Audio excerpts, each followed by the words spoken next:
যশোর উদ্যোগ থেকে টিসিবির পণ্য যে দেওয়া হচ্ছে এটা অবশ্যই একটা ভালো উদ্যোগ, যেহেতু হচ্ছে আমাদের বিশ্ববিদ্যালয়ে অনেক সীমাবদ্ধ আছে, আমাদের হল নাই, আমাদের ভাই বোনদেরকে হচ্ছে মেসে থাকতে হচ্ছে, তো ওনার জন্য এটা অনেকটা প্রেশার। আর আমরা এমনিও দেখতে পাচ্ছি যে নিত্য প্রয়োজনীয় দাম অনেক বেশি, বাজার মূল্য অনেক বেশি, মানুষ হচ্ছে রমজান আসলে হচ্ছে হাহাকার শুরু হয়ে যায়। তো সেই ক্ষেত্রে এই যে অসহায়দের জন্য যে এই প্রকল্পটি, এটা অনেক ভালো একটু।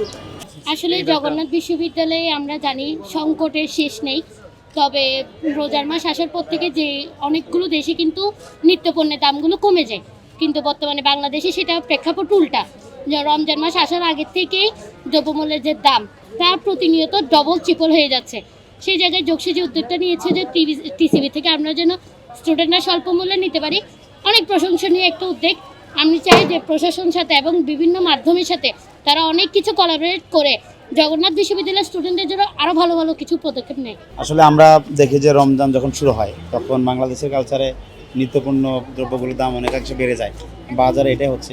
তো আমরা চেষ্টা করেছি যেহেতু জগন্নাথের অধিকাংশ শিক্ষার্থীরাই মেসে এবং কিছু বোনরা হচ্ছে হলে থাকে, তাদের যেহেতু ক্যাম্পাস 26 তারিখ পর্যন্ত খোলা থাকবে, তো এই টাইমে তারা যেন যতদিন থাকবে রমজানে একটু যেন কম দামে নিত্য প্রয়োজনীয় দ্রব্যগুলো পায়, সেইটাকে মাথায় রেখে মূলত আমাদের উদ্যোগ।